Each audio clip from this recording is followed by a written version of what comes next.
Coming up today on David versus Goliath. I always believe that regret is embedded in the risk you didn't take.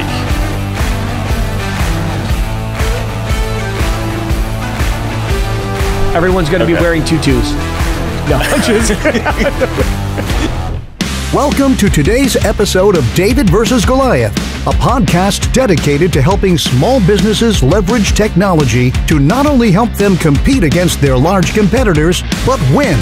Your host is currently the CEO of ANTHEM Business Software, a 3-time Inc. 500 recipient, and a serial entrepreneur with a passion to help small businesses everywhere find, serve, and keep more customers profitably.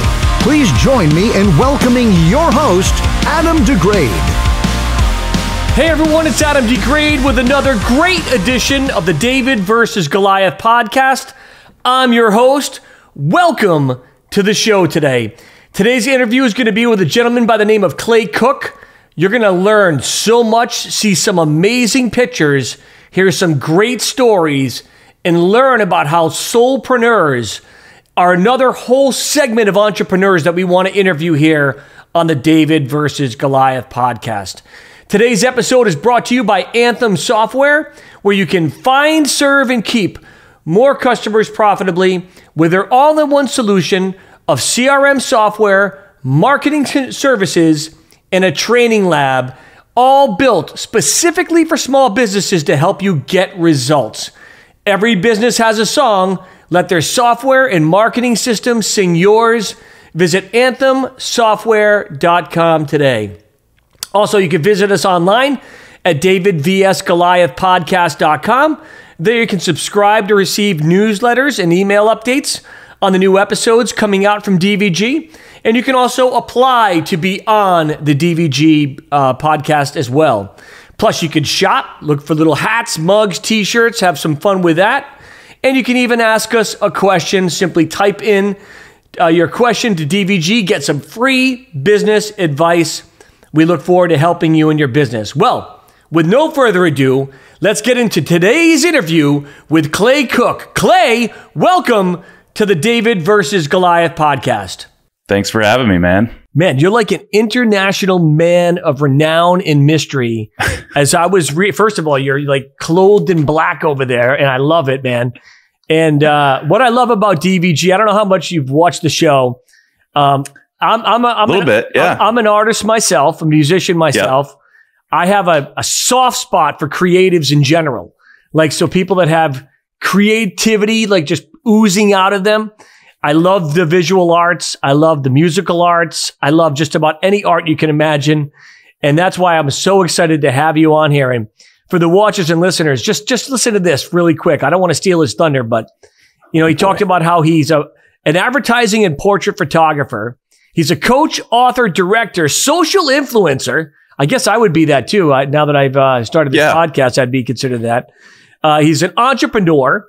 He's a commercial photographer who's been across the globe, from the killing fields of Cambodia to the Nineveh Plains in Iraq to the summit of Mount Kilimanjaro.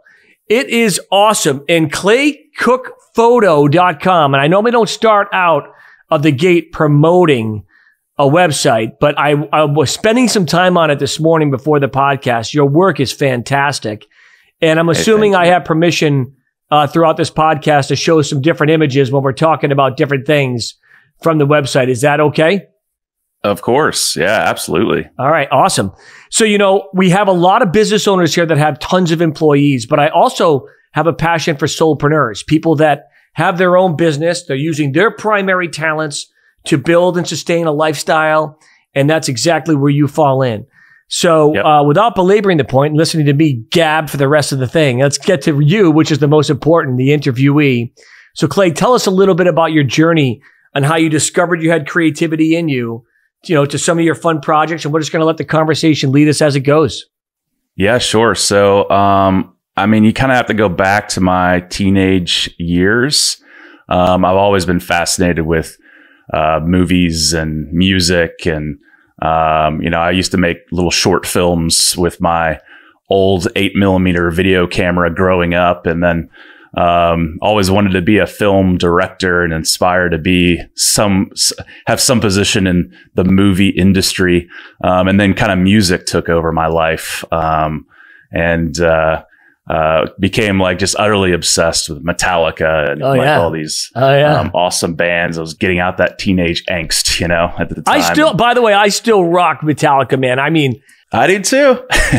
My dad always used to tell me I was 17, 18. He'd be like, when you get older, when you turn 50, you're not going to listen to that music anymore. Well, not only am I not listening to it, I'm writing it. So I still write hard rock. And it's I still listen to it on a daily basis. If I don't get my dose of metal and my dose of adrenaline rush, it just doesn't work for me. So that's interesting. That's fascinating. Yeah, it's I still listen to it.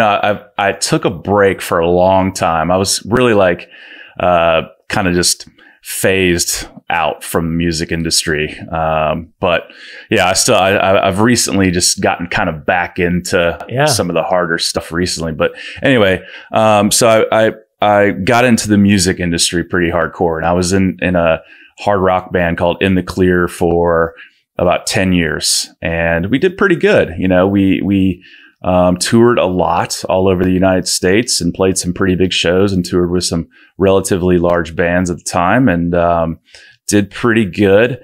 But I was always fascinated with the graphic design, and then we would do promo shoots and things like that where we'd hire photographers, and it was always like a really interesting thing for me. And I would have these long conversations with these photographers along the way. Like, what do you do? How do you do this? What is this lighting? Like all that. So I was always interested in the process, because of going back to my younger years wanting to be a film director. And so, music, I was in it for a long time. And then when the band broke up, I had kind of formed a plan B, which was my graphic design business. And I was mostly working for record labels and other bands in the industry. And I did some ad work here and there, but for the most part, I was working still in the music industry. And I was getting these crazy requests for the implementation of stock photography, right? So these bands wanted, this, Reaper with a bald eagle on their shoulder. And I'm like, I don't even know how to source this in stock photography. Where do I get this?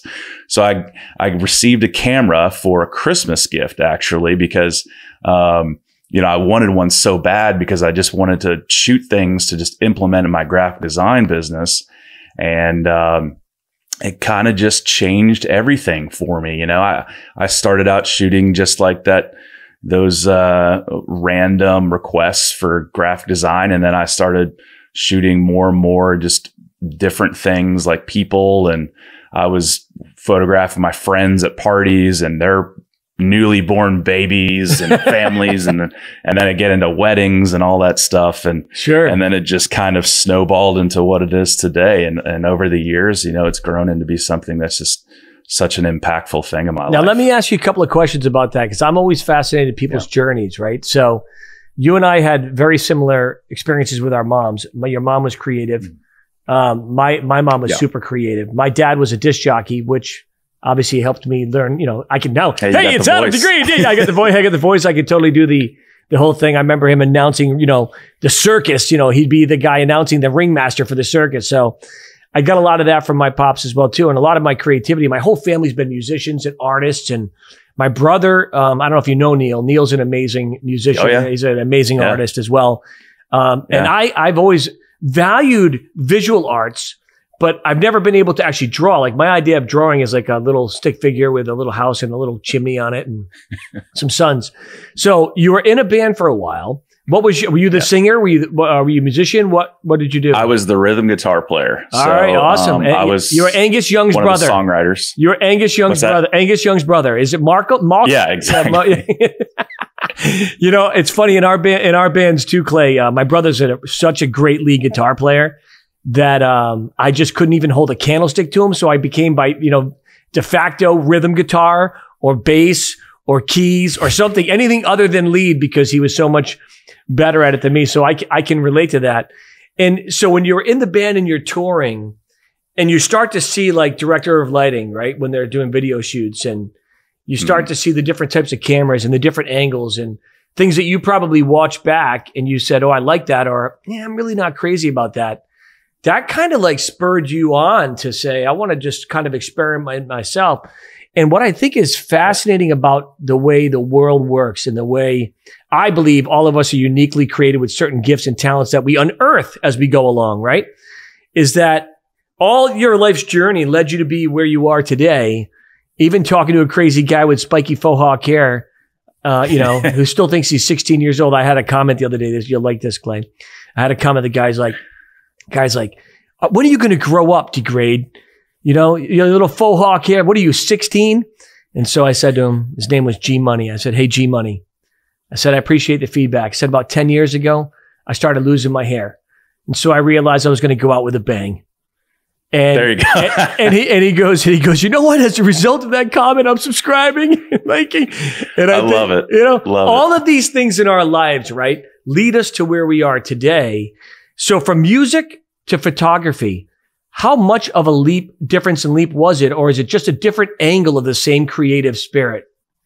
Yeah, I always love, like playing live, there's nothing else like it. It's a very visceral sort of feeling and an adrenaline rush when you're playing live in front of a crowd. And I always enjoyed that. It was almost like theater to me. So there was always some sort of thing that came back to like movies and acting and directing and, that kind of stuff. So when I played live, it was kind of theatrical for me in a way.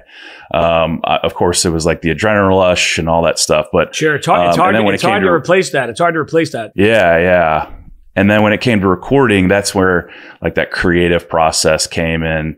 And then when I started doing graphic design and then ultimately photography, it was just sort of like a flow. It wasn't something that was like a drastic, like right angle or a transition or anything like that. Like, slowly I started tapering off my graphic design clients and, I actually continued playing music into photography. It just wasn't on a serious level. It was like I still played with some of my bandmates and we had a new band and it was just a different type of music. It was more alternative of what we were doing. And, it was just kind of like, all flowed. It wasn't just like this hard transition.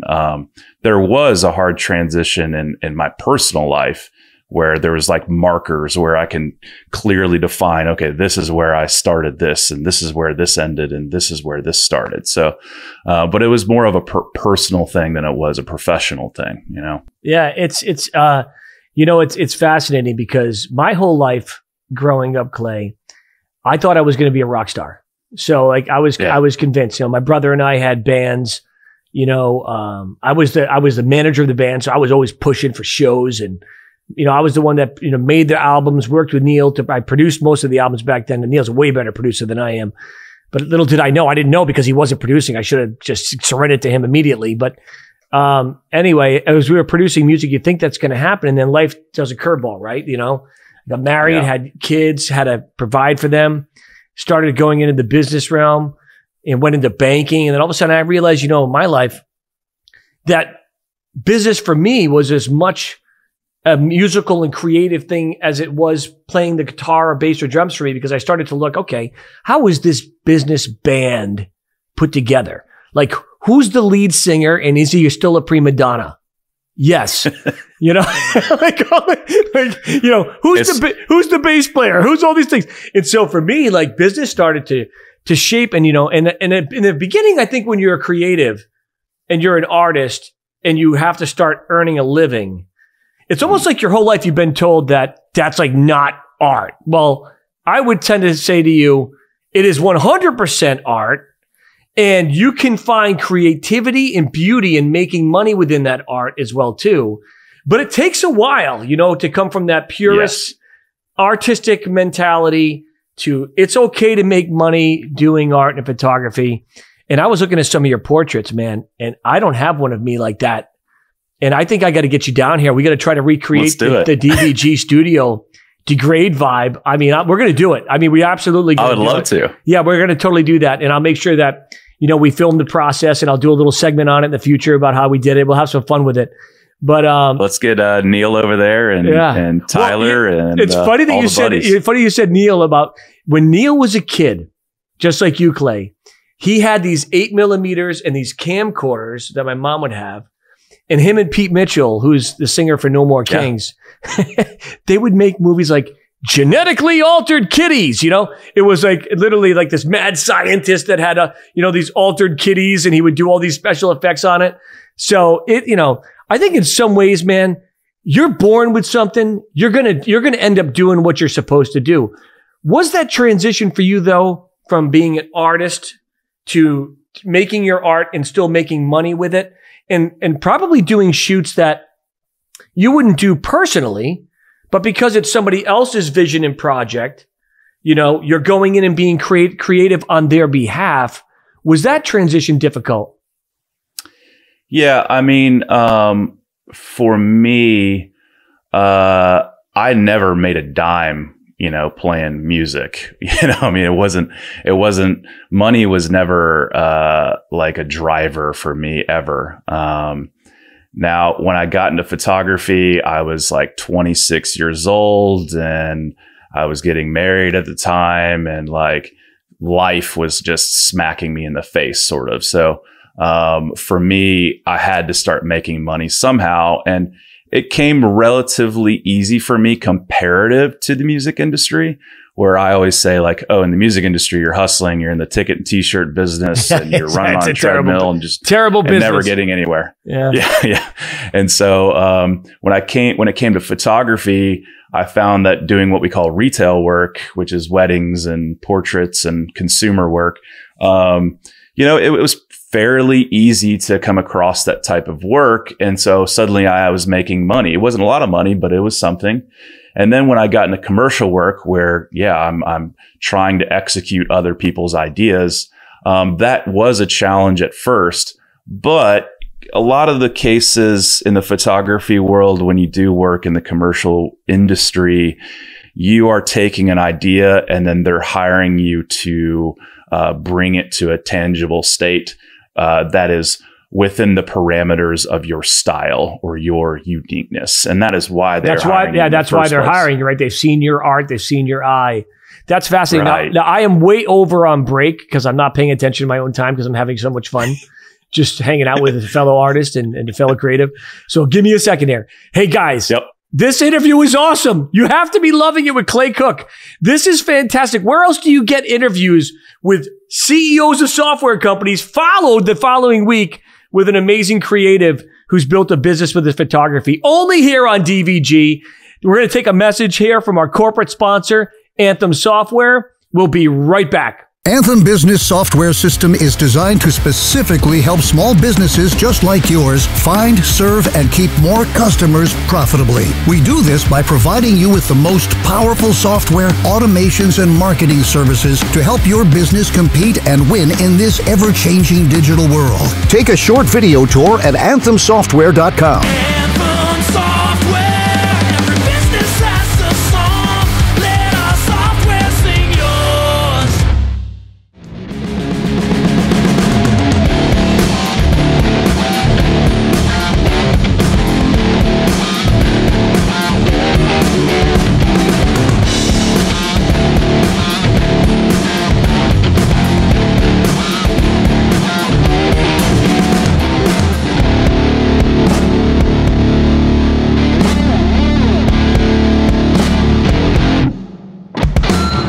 And we're back with Clay Cook.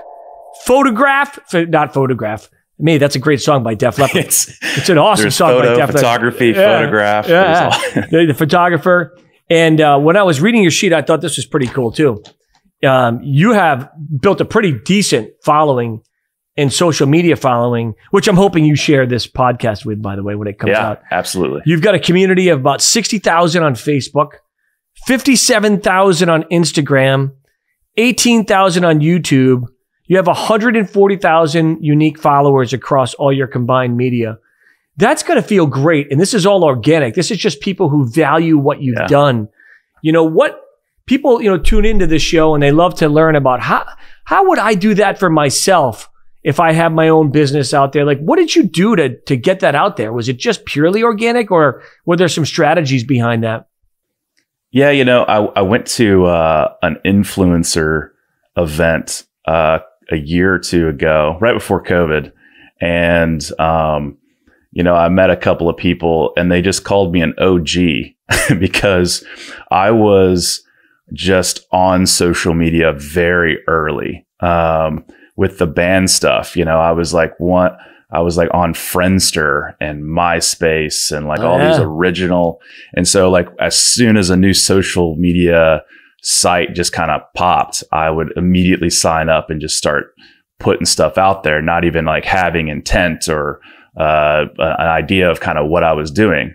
But it kind of really took another level when I started doing a lot of education and blogging and things like that early on. And it is a vastly important thing, obviously, now to have social media, at least some sort of presence and for a business. And it has become sort of a business thing for me, especially recently. Social media used to be this thing that was brand new and exciting and fun. And it's really morphed into something that's I couldn't even imagine it's become. But it's exhausting. Yeah, it really is. But it is important, and I do utilize it, and I do love it. I love mentoring and education and putting out things, putting out information out there that isn't just widely known, especially about the commercial photography industry, because a lot of commercial photographers kind of hold their stuff tight to the chest. And people are always afraid to share what they've learned with others. And I think it's a big mistake. I think if you openly share with others and people sense that, not only do you endear yourself to the masses, most importantly, you're benefiting the world at large. And this is not all about us, right? It's about helping other people.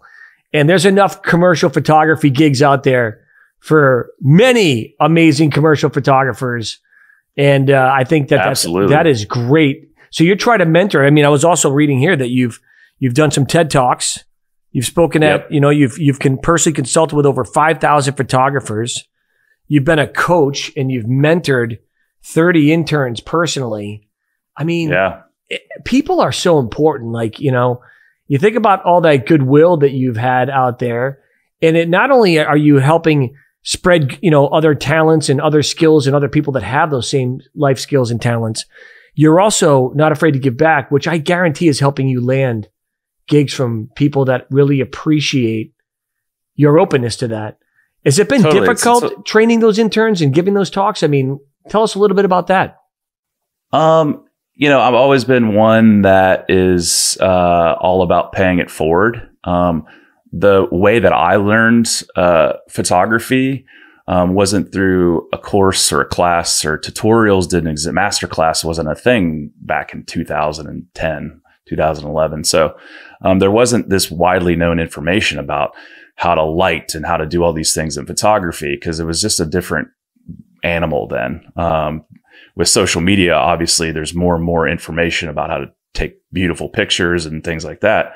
But, I learned from other people. I learned from a couple of mentors myself, and who were doing it and exploring themselves. And I would go on sets with them. And so, I'm always one to try to take how I learned and apply it to others, and sort of get in the weeds with them and really try to be hands-on with my interns. And some have different levels of experience than others, and everybody's different and everybody learns differently, of course. But I've had some really incredible assistants and interns come through the program over the years, and they're some of my best friends. That's awesome. I still consider many of them to be some of my great friends, and extremely talented, and they're well on their way in many of their careers. Most of them have branched and moved on to different places and are having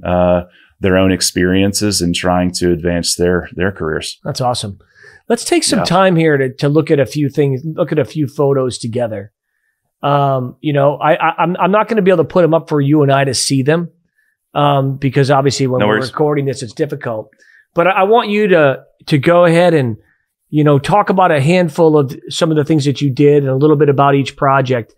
So, let's spend like 4 or 5 minutes just looking at some different, things that you've done together. Okay. Which one would you like to start with? I think probably the most rewarding thing that I've done has been my work in East Africa and a lot of my humanitarian work. And that would be, is that your Kisima?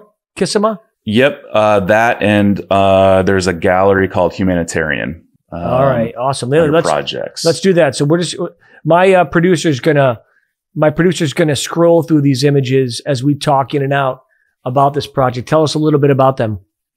Yeah, as a photographer coming into it, you're always concerned about composition and lighting and making that perfect image and having the person in the perfect pose. And I really learned a lot about storytelling and the importance of storytelling through my travels in East Africa. And I actually had never traveled outside of the country before 2015.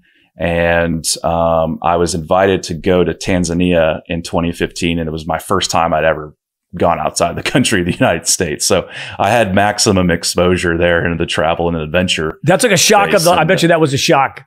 It was, but I did so much research and I did so much prep as a photographer and how to travel and do all that stuff. Like I was just utterly obsessed and so excited about it. And anyway, I went over there and it was kind of a shock to the system a little bit. Like, oh, the world is a big place, and I learned a lot about other cultures and in a very short amount of time. And in 1 year, like I went to Tanzania, Ethiopia, India, Bangladesh, and all these different countries. And it just was a super explorative time for me. And I learned so much about how to tell a story through photography that I took that knowledge that I learned about how to shoot photojournalism and shoot this humanitarian work and then applied it to my ad work. And it really honestly changed my career and my trajectory of the style.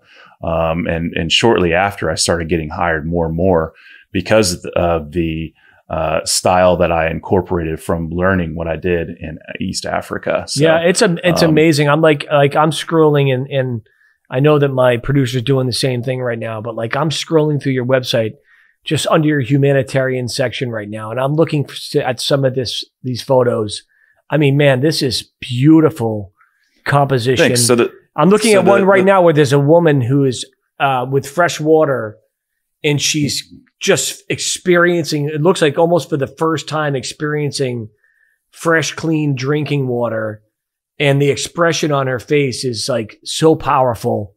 Am I reading that picture accurately, or is it? Yes. Okay. Yeah. So ultimately our client is an NGO called Water Boys, and Water Boys basically partners NFL athletes or retired NFL athletes or NBA athletes, PGA athletes, just athletes with fans, and we go over and we build clean water wells in East Africa where there is a big water problem there. Totally. It's really hard to get clean water. And so waterborne illnesses are the #1 killer in that area. Yeah, still crazy, right? Still crazy. I forget what I heard. What I heard is it 40% of the earth doesn't have clean drinking water or something. It's a fact. Yeah, it's a pretty crazy statistic. So we've been going over there, like I said, since 2015, and I'm over in East Africa about twice a year, just documenting these players and these athletes that go over and their experience there. And we've raised a lot of dollars for, I believe we have almost 80 wells built, and we're serving almost 500,000 people. And so the goal is to serve 1 million people with our clean water that we've built over there, or drilled for over there. It's unbelievable, and I highly encourage my watchers and my listeners. This is primarily a visual podcast. 90% of our subscribers are visual. But for the 10% of you who aren't, get off your mobile device and get on a computer and get on a tablet and look at the actual podcast, because these images are breathtaking. The portraits you did under the project, now Kisama, am I saying that right?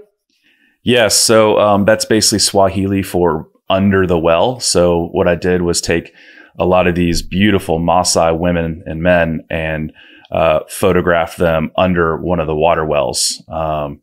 There's a pretty interesting blog piece, if you want to check out my blog, which you can get through on my website, about how I did it. And, you know, it was a really quick process, but I've always wanted to capture the faces of these beautiful people over there and their jewelry and their man, you did it. You nailed it. You nailed it. It's awesome. You know, switching gears to more of the commercial side of it, I have a sweet spot for Palm Beach. I got my wife and I, Crystal, got married at the Breakers in West in West Palm Beach, and we have stayed many times at the Boca Raton Resort. You got this beautiful shot of the Boca Resort there, and you got some awesome shots of Palm Beach. And what I think is so cool about showing the juxtaposition between your humanitarian art that you've done and like this, you can see that it's actually just high quality no matter what. And the vision is so different for each project. And yet you've done such an amazing job capturing both parts of the world. I just commend you big time and highly recommend for my viewers and my listeners that they check out your website, because it's really, really something special. And if only I could have a portrait as well done as some of these portraits in here, Let's do it. I would be psyched out of my mind. Matter of fact, I'll send you one of my favorite pictures of myself that I'm trying to figure out how to recreate it. The problem is I looked a heck of a lot better back then. So we'll have to figure it out.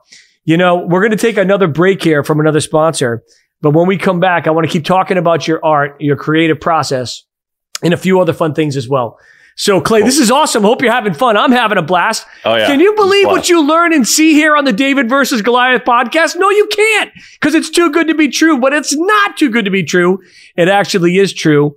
I'm your host, Adam DeGraide. Here's another special message from another sponsor. We'll be right back. Northeast Capital has an exciting new program we offer to equipment and software dealers. It provides you the appearance of a private label captive financing program. We call it Our Financial Services.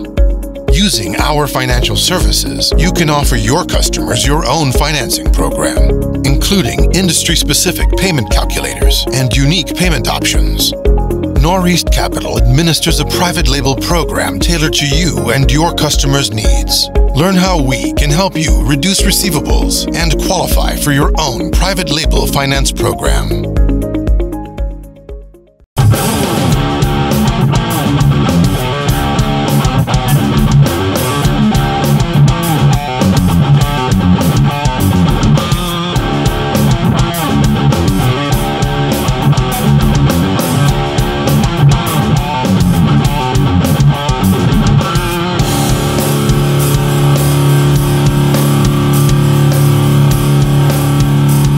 Back again with Clay Cook, whose photography is cooking, to be probably one of the worst puns I've ever used here.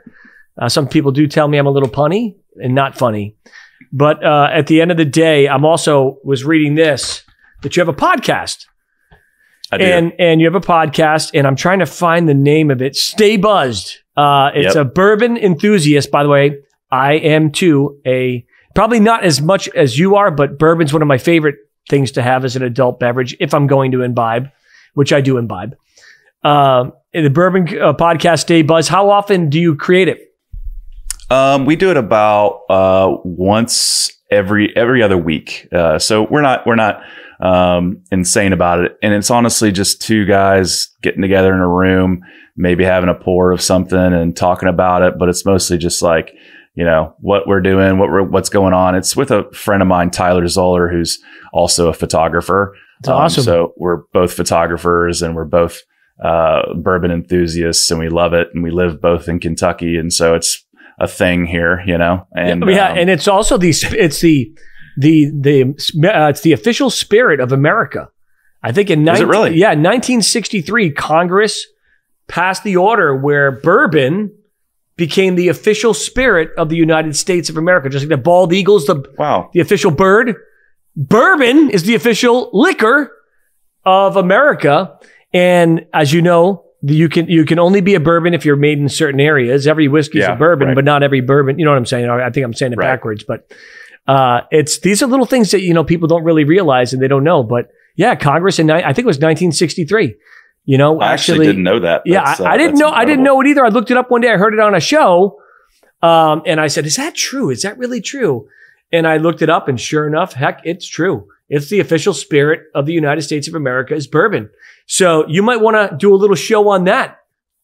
Yeah, you know, we don't really get into the bourbon history a lot. But we do want to do a full episode on like bourbon lore and how cool that would be, like folklore and like rumors and things like that from the back country of Kentucky and stuff, and how cool that would be. And then why is it this one particular zip code can't make a bourbon? I don't get it. These are the great mysteries of the bourbon folklore. It's awesome, man. So I encourage people to check that out. That's at Louisville Bourbon Buzz. Is the podcast for that. I'd love to be a guest sometime on that. Share a little bourbon with you. Let's cats. go. We could do it virtually. That would be a lot of fun. I too, by the way, am diagnosed myself with OCD. I noticed I you know, if something, it's weird. I can go for like a week if something's out of place, but then after that, I start to get like, you know, crazy. Like I'm running an experiment right now. My wife, I don't know if this happens with you. My wife gets tons of packages. I feel like sometimes I'm a UPS store and they'll gather in the front of the house right near my front door. So every time I walk in my beautiful living room, I see these boxes like they start to pile up. And I just, you know, I don't say anything for a while. I just try to figure out, you know, how long it's going to take before somebody does it. No, I've got to bring it up every single time. And so right now I'm running an experiment and hopefully these boxes are still not here when this episode comes out and my wife listens to this episode. But there's these 2 boxes sitting on my kitchen counter that are gifts from my in-laws. And they've been there for, I don't know, 5-6 days already. And I'm just running an experiment to see how long it's going to take before she removes them. So stay tuned, folks. I'll let you know in a future episode. Move them closer and closer to her. You know. I don't even know how you can get any closer. The coffee machine's right there. There they are. The sink's right here, but they just stay there magically. I don't know. So everyone's a little bit different. And I bet you though, that OCD-ness, your need for clean and that organization has helped you with your composition, not only musically in your production, but in your photography. And so therefore it's not necessarily a bad thing. It's actually a gift. Is that true? Has it helped you? Yeah, absolutely. You know, I've always been one to love structure. And even though I live in a completely unstructured lifestyle and career for the most part, but what I love to do, I love my art to be structured and clean and polished, but be real, organic, relatable, all of those words. Oh, yeah, totally. And that's really important for me. And so, yeah, absolutely. I love the clean lines. I love the parallel lines. Your compositions are absolutely just beautiful. Yeah, I can see it. I often compare it to like how, if you've ever seen The Matrix, like Neo sees like the green code. Yeah.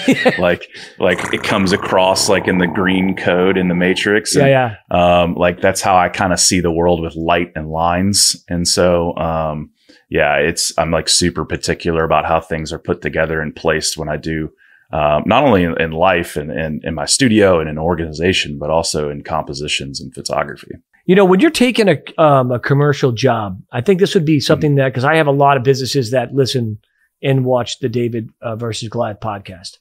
And they've probably have done some things with photographers, but they've really not taken that next level and maybe hired someone of your caliber. What is the process of, I call you Clay, I say, I'm looking for this, I like what you do.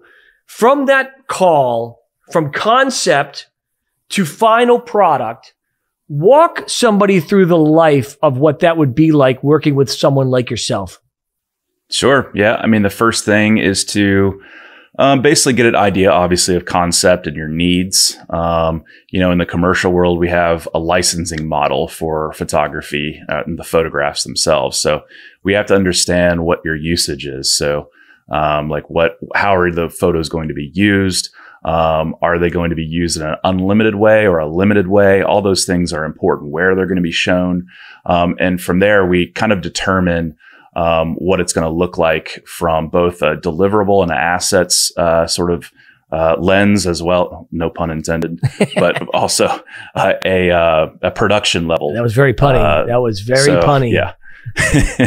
And so we have to determine our production level, how long it's going to take, how many days do we need, like styling, or is there food involved? Is there props? Is there makeup, wardrobe, like all those things we have to determine, and that's going to determine our expenses. Is there a craft cart? Right. Is there a RV? I did a job. Do you require only peanut M&Ms that are red, or is all the colors okay? That does exist sometimes. I know it does. Special requests. Yeah. I got some special requests when you come down and shoot for me. I'll make sure everyone's going to be wearing tutus. No, I'm just kidding. I love it. I'm sorry. Keep breaks the ice real quick. Exactly. That way I don't feel uncomfortable. Yeah. Yeah.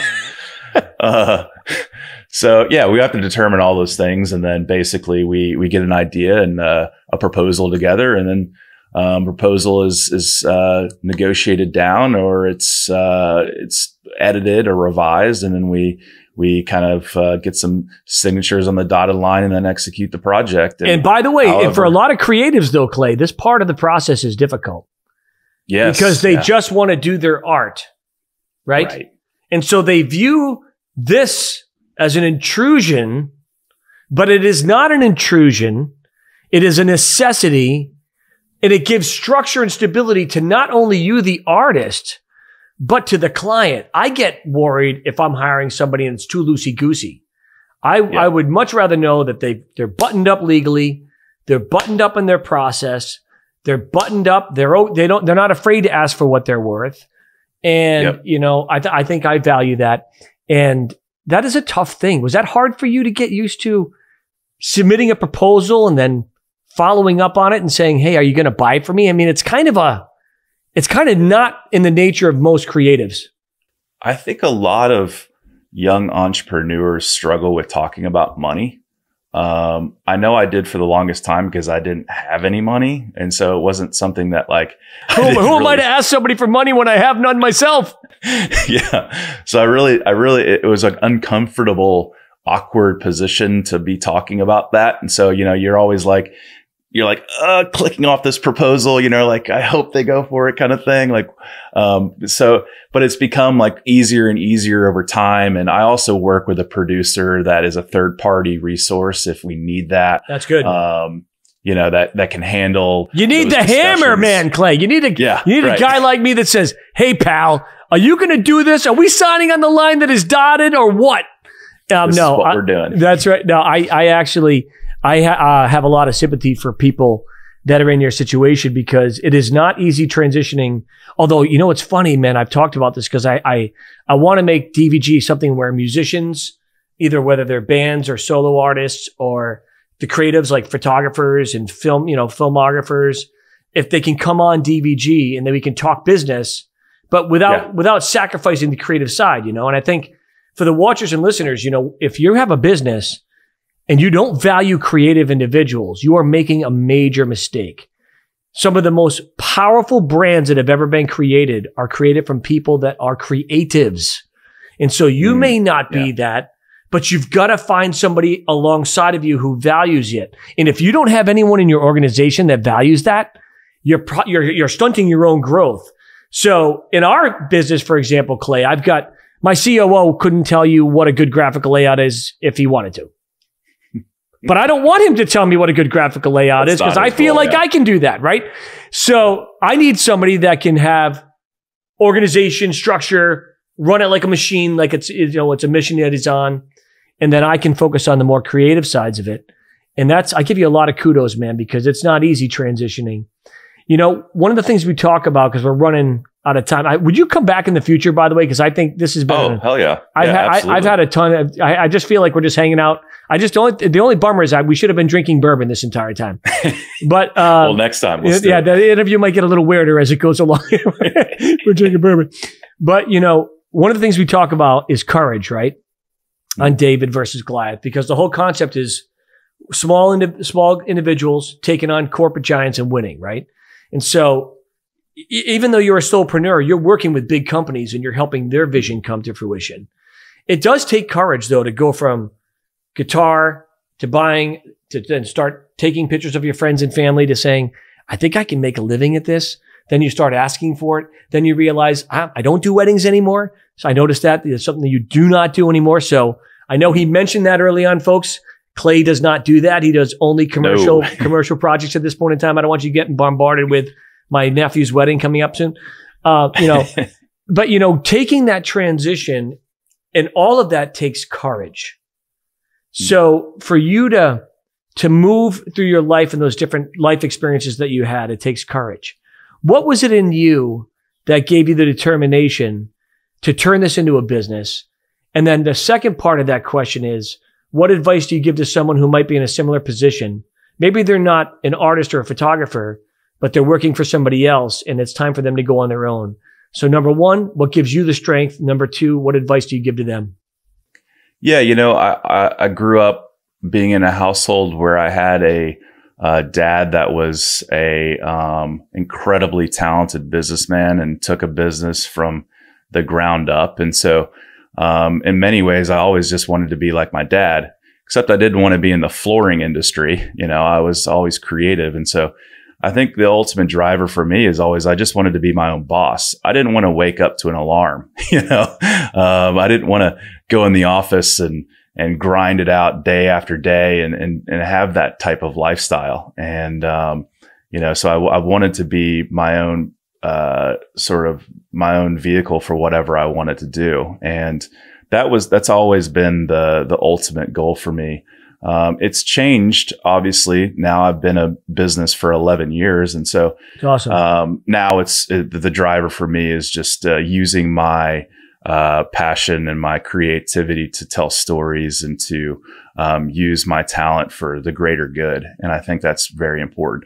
Obviously, I'm in it to make money and make a profit, but I also have a humanitarian side that's vastly more important to me. That's great. And so that's what the driver is for me now. If there's somebody in the position that's a photo assistant or they're a young photographer, I'd say the biggest piece of advice I could give is to take risks. I always believe that regret is embedded in the risk you didn't take. And so I've always been one to just do it. And regret is embedded in the risk you didn't take. Regret is embedded in the risk you didn't take. I always tell people hesitancy is the death of the entrepreneur. Action is the life, but yours is way more eloquent, and I'm stealing it. Do it. Yeah. So, and I've taken a lot of risks in my life, both personally and professionally, and doing some wild, crazy things, and it's paid off. And I'm very, very blessed. I'm very, very happy that I took those risks. And because I would probably regret it if I never did any of those things. That is amazing advice here on the David versus Goliath podcast. Regret is embedded in the risk you didn't take, says Clay Cook. And Adam DeGraide totally agrees. Clay, did you have fun today? Yeah, man. Thank you so much. I had so much fun, and I'm glad you're going to come back. How can people find you? Yeah, so across the board, social media at Clay Cook Photo, Instagram, Facebook, YouTube, all those things at Clay Cook Photo. Check out my website, claycookphoto.com, and my blog is clay-cook.com. I got some fun stories on there. That's amazing. Yeah, I wish we got into more stories. We didn't even talk about Kilimanjaro. Yeah. By the way, he's the dude's climbed Kilimanjaro. We're going to hear all about it in a few months back with Clay Cook. Clay, thank you so much for joining us on David versus Goliath. Adam. We hope you guys had education, inspiration, and activation right here on the David versus Goliath podcast. Thanks for watching. We'll see you next week.